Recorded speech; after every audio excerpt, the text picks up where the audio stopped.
Alicia High. We're currently in Richmond, Virginia, which is a glorious place to be. I moved here from out of state. I'm a military kid, so I've sort of been all over. But we moved here when I was 13. My dad got out of the military and pursued a job that was actually in Maryland, but he was commuting from Manassas there. So he did this like ridiculous 3-4 hour drive a day with, the mixing bowl.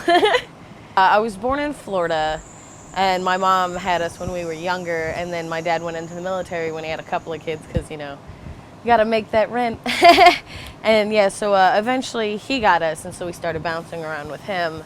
And then he made us a promise that he wouldn't move us through high school, because in the military you move every 2 or 3 years. But that was the one promise he made us. He knew that high school was really important and that we needed to have a solid base. So when, I hit 13, we were all getting up to that high school age. He got out of the military, and he kept us in one spot like he promised. He genuinely, did what he could to keep that for us. And we've been here ever since. I sort of fell in love with it. I do consider myself a Virginian at this point.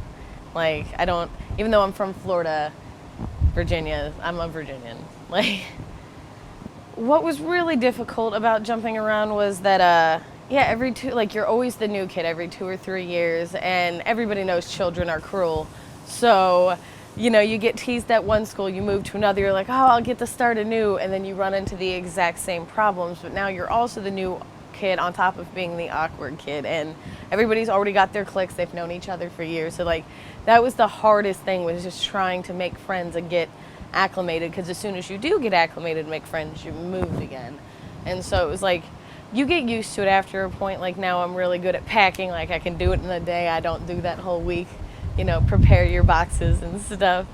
But yeah, definitely the hardest part was easily the leaving friends and trying to make new friends. See, we had a family reunion a couple years ago. It was back in high school, and all of my dad's side of the family came down, and it's usually drinking, hanging out, lots of good food, just nothing but good food. And yeah, the family comes down, and for whatever reason, my cousins think I'm hysterical. I don't know why this is. But yeah, that was, we actually have one coming up in a week that's also again at my dad's house. So it's been 8 or so years since it's been at ours, and I'm really looking forward to it. But it's never not a good time whenever everybody gets together and because it's years. Some of us don't get to see each other for years, and they're in all different parts of the state.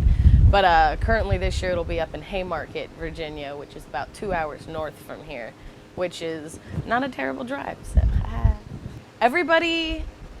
Virginia is very cliquey, and you can sort of tell where you're from based on how you look a little bit. But it's this ridiculously diverse group of people. Because, yeah, in Nova, everybody dresses more high class, more buttoned down slacks, because that's the more office job place. It's the more high end, if you will, upper middle class. And then you got the military crowd from Virginia Beach and near the base, and of course, since they're near the beach also, it's more shorts and laid back.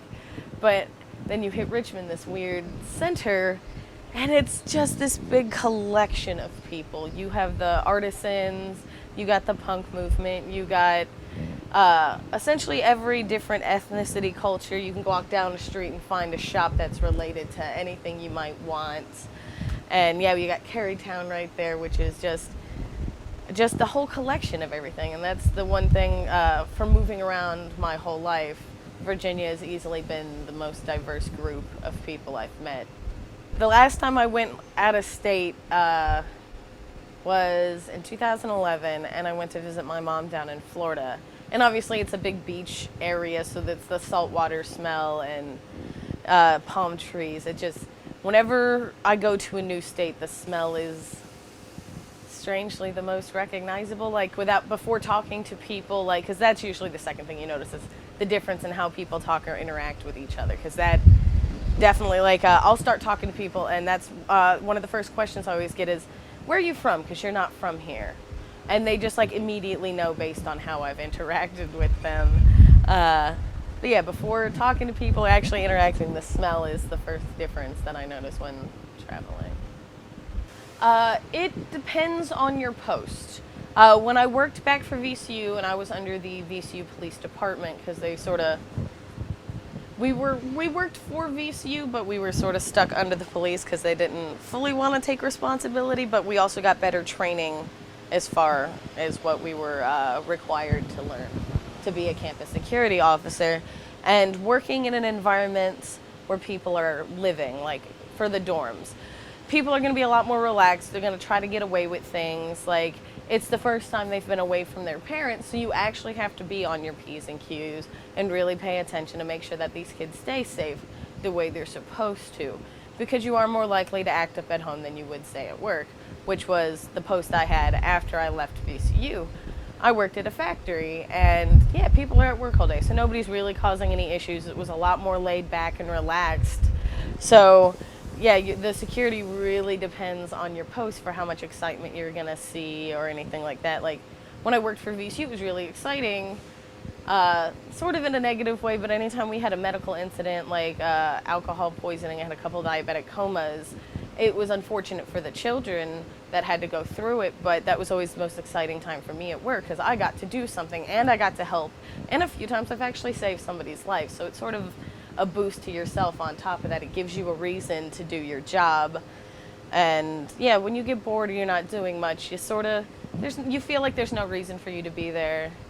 But yeah, if you can get a good post, like, you're really there for a reason, and it's good. It's a good place. It's a good thing to do.